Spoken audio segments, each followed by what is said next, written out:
Bueno, entonces hoy me han pedido que comentara algunos aspectos en relación a las formulaciones de opioides. Vamos a elegir algunas cosas que tienen que ver con nuevas formulaciones y otras retomar cosas de antiguas formulaciones, pero que creo que es importante resaltar. Me parece que bueno, nos pasó.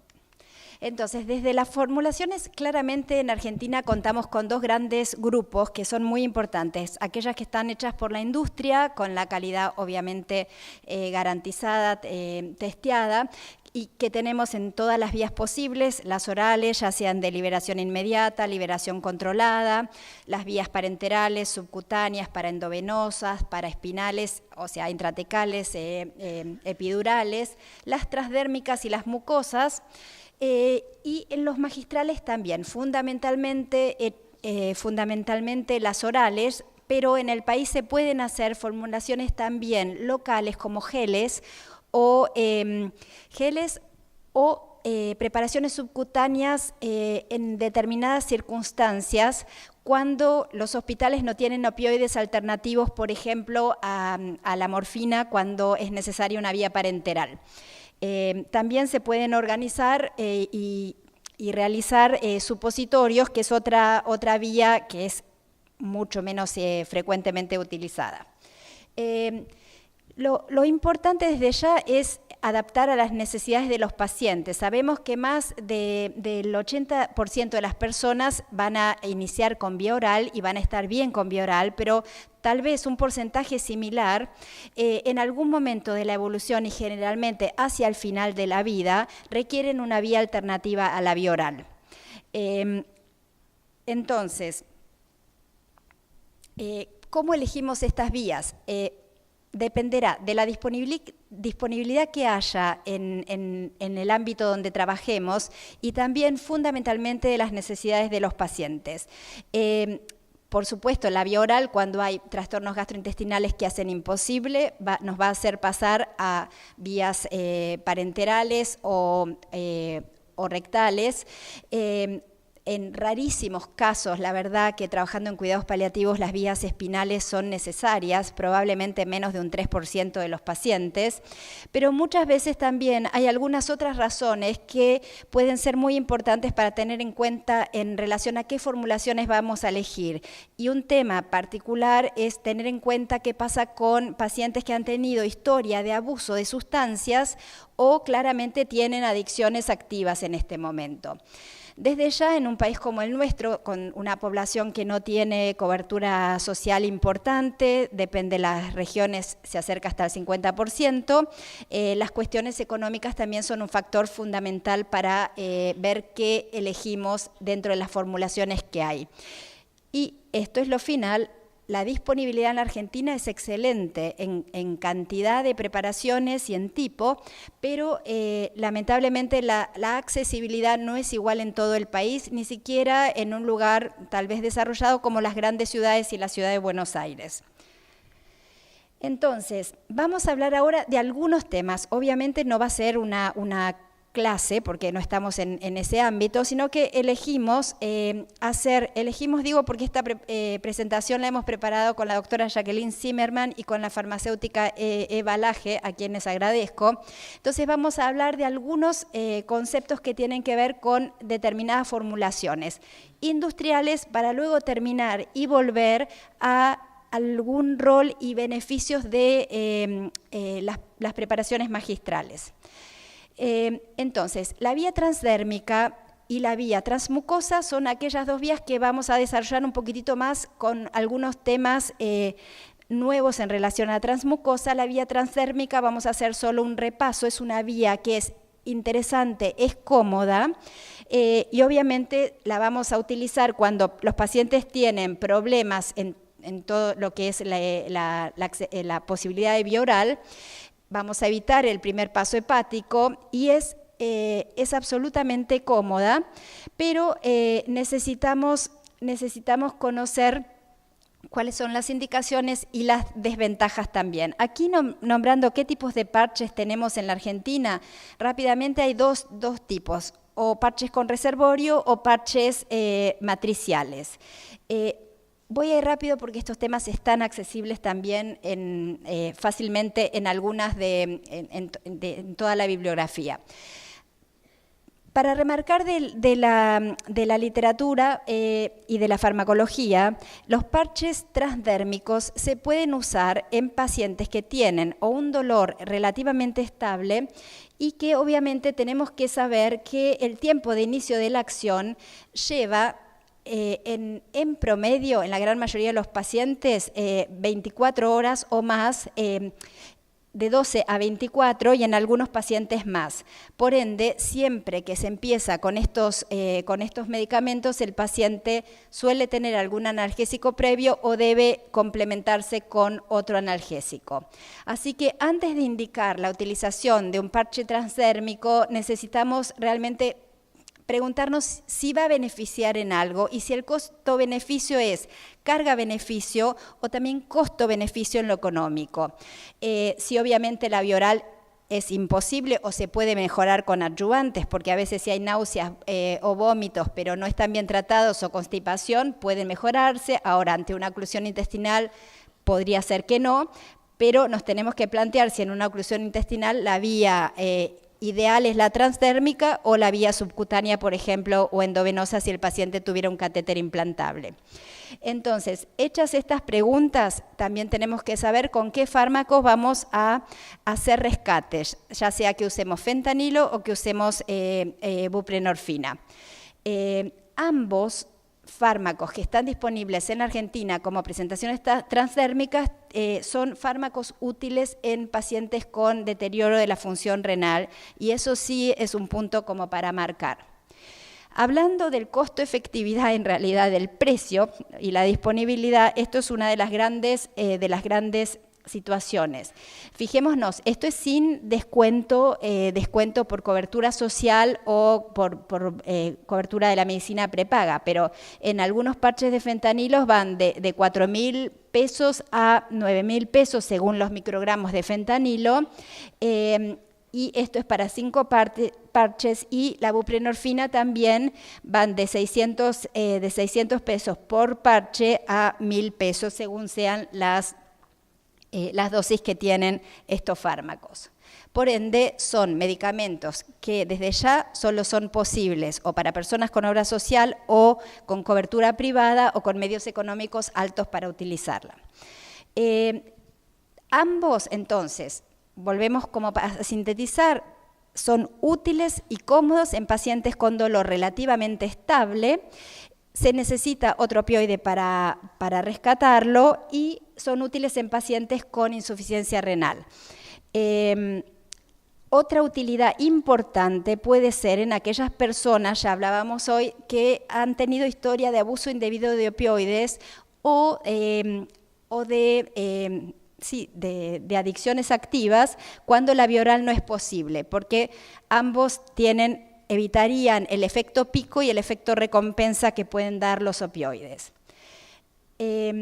Hay cosas prácticas que aquí no vamos a detallar enormemente, pero cuando a un paciente se le indican estas medicaciones, tenemos que hacer una capacitación práctica, generalmente junto con la enfermera o farmacéutica, que hable de dónde colocarlo, cómo colocarlo, cuáles son las situaciones que pueden aumentar la absorción y es necesario que el paciente se comunique con el médico, como la fiebre o la sudoración. Y vamos a pasar un poquitito más rápido en cuestión de tiempo. Los parches en la Argentina, dijimos, van de 25, 50, 75 microgramos y obviamente el tamaño del parche va a determinar en los parches matriciales la relación con la dosis. El fentanilo, voy a pasar todo esto porque creo que me parece que ya es un tema conocido. Las dosis equianalgésicas cuando usamos parches, ya sea de buprenorfina o de fentanilo, se siguen recomendaciones de los laboratorios que las han producido y vemos de todas maneras la gran variabilidad que hay entre una dosis equivalente de morfina previa y la dosis de fentanilo, por ejemplo, a utilizar. Ahora vamos a dedicarnos unos minutos a hablar de una nueva formulación existente en la Argentina, que es el fentanilo transmucoso. En la Argentina tenemos solo en comprimidos en este momento. Obviamente es muy interesante para situaciones muy particulares también. Es el dolor irruptivo en pacientes que tienen un dolor de base controlado. Esto, por supuesto, evita, como la forma transdérmica o la forma obviamente parenteral, el primer paso hepático en relación a la vía oral, una buena biodisponibilidad para medicamentos como el fentanilo, que son muy liposolubles, pero pueden tener el inconveniente de, al tener un pico rápido y a tener esta alta liposolubilidad, llegar, ¿no es cierto?, rápidamente al centro de recompensa con estimulación de la liberación de dopamina y generar un efecto parecido a lo que se genera en pacientes que son adictos a la heroína. Entonces, también si lo usamos en forma no cuidadosa y si no advertimos a los pacientes la limitación de dosis, del intervalo, puede ser que en pacientes que si no son tolerantes a opioides, si usan esto, pueda tener situación de dosis, de sobredosis también y de riesgo, en este caso de depresión respiratoria, cuando hay un mal uso. ¿Por qué decimos mal uso? Porque a veces tal vez se ha sabido que mucha gente empieza a darlo en situaciones no necesariamente de dolor crónico, sino a veces en dolor agudo, situaciones traumatológicas que no serían realmente las situaciones que tienen la indicación del fármaco. Así que de las formas de fentanilo transmucoso está la nasal que no está en la Argentina, distintas formas bucales o sublinguales y la bucal, que es la que tenemos. De aquí ya hemos dicho algunas de estas cuestiones. Por supuesto, unas limitaciones a la utilización de estas formas es que las mucosas estén indemnes, que no estén secas, que un paciente con una lesión bucal por un cáncer avanzado probablemente no sea el fármaco a elegir en el tratamiento del dolor irruptivo. En la Argentina tenemos la disponibilidad de 100 miligramos, de 100 microgramos para los parches, los comprimidos bucales, los de 200, 600, 400 y 800, todos con el mismo precio. Vienen por 28 comprimidos, o sea que vale más o menos un comprimido, ya sea de 100 microgramos o de 800 microgramos, aproximadamente 200 pesos. La formulación que tenemos en la Argentina es efervescente y es una formulación que ha permitido mejorar la absorción por este mecanismo efervescente y productor de anhídrido carbónico. El tiempo igual de desintegración y de absorción, como ven, es 14 a 25 minutos, así que es levemente anterior a la vía subcutánea. Esta es la tecnología de los fármacos que están acá, que es el Oravecent. Entonces, se coloca en la mucosa yugal, arriba de la encía, entre la encía y los carrillos. Esto, bueno, ya lo hemos comentado, y el costo también. ¿Qué pasaba con los fentanilos transmucosos en el mundo? Se empezaron a indicar y a utilizar diciendo que las dosis no tenían que estar relacionadas con la dosis de base del opioide previo. Y esto es algo que no quedaba claro en relación a los otros rescates que nosotros usamos habitualmente. Y recién con estas formulaciones empezaron a hacer estudios que relacionaran la dosis de base, es decir, la dosis diaria, y la dosis del rescate para dolor irruptivo. Y Mercadante encontró y recomienda en este caso una relación de dosis en función de la dosis del opioide de base. Otros estudios a principios de los años 2000, lo que hablaban es que había que empezar con la dosis menor, independientemente que el paciente tuviera 60 miligramos de equivalente morfina, tuviera 300 o tuviera 1000, y había que titular la respuesta, aumentando la dosis solo en función de eso. Entonces, para tocar otro tema que me interesa que hablemos, aunque no tengamos disponible esto en la Argentina y aunque por suerte no tengamos la problemática que tiene América del Norte en relación al uso indebido de opioides, existen en este momento distintas preparaciones que son disuasivas de la utilización no médica y en este tipo de formulaciones farmacéuticas hay algunas que, las personas que utilizan fármacos de la medicina para uso no médico generalmente las manipulan aplastándola o masticándolo, rompiéndolos e inyectándolos, a veces fumándolos o inhalando. Entonces, esto es lo que pasa muchas veces y habrán visto probablemente en algunos, en cuestiones médicas o incluso en cuestiones de cine, como muchas veces se muestran problemas de pacientes con adicciones que rompen los opioides de liberación inmediata o prolongada y los inyectan. Hay formulaciones que se están usando entonces en América del Norte que tienen distintos mecanismos para evitar esto. Uno, que no se puedan romper, por ejemplo, otros que anulen la acción del fármaco cuando el paciente lo toma. Otros que pudieran ser una forma de prodroga que no puede ser utilizada, u otros, por ejemplo, que dan algún efecto desagradable o que pica, como utilizando la capsaicina, o que, por ejemplo, produce un efecto emetizante si se cambia la formulación. Esto creo que tenemos que conocerlo, pero no es la realidad que sucede en América del Sur ni en la Argentina. Hay poca adicción a opioides, por suerte, y a pesar de estas formulaciones, todavía no han permitido estas formulaciones mejorar el uso no apropiado o indebido de opioides en América del Norte.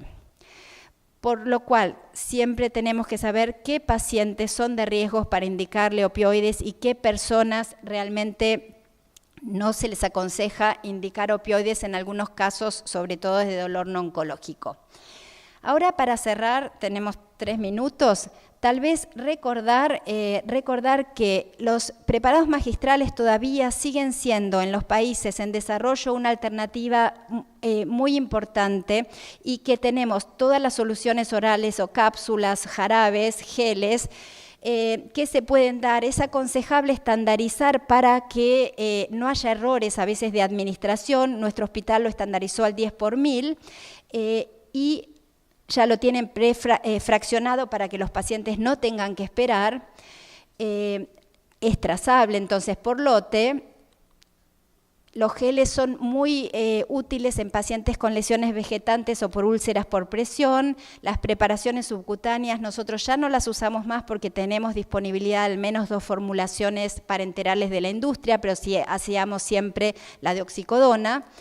Y en un estudio que hicimos de farmacoeconomía, atendiendo en el año 2016 a 310 pacientes, lo que vemos es que nuestro equipo prescribía más metadona, 255 gramos por año, morfina 228 y poquita oxicodona porque por el costo es el que menos usamos, pero cuando vemos lo que sale al utilizar los fármacos preparados en el hospital, vemos que el gasto en dólares, calculado a dólares, de la morfina eran 2.000 y pico. Ahora voy a dar los porcentajes directamente, pero si lo comparábamos al costo de un paciente en una farmacia oficinal o de una preparación industrial, si no tuviera cobertura de salud, era infinitamente más alto.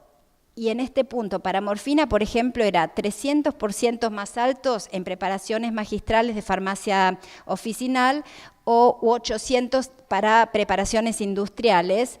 Para metadona, parecido, y para oxicodona mucho más porque es más caro. esta es una de las estrategias que hubo que usar para tratar de tener accesible y disponible entonces los opioides en una población más vulnerable de un hospital público que no tiene la posibilidad de gastar enormes cantidades de dinero, y que esta fue una manera de trabajar interdisciplinariamente para conseguir siempre la garantía de que los opioides estén en los pacientes. Así que desde las formas más interesantes farmacéuticas hasta las formas más originales, creo que tienen lugar en nuestro país, que es un país de grandes contrastes. Y con esto terminamos y agradezco mucho a todos por la atención.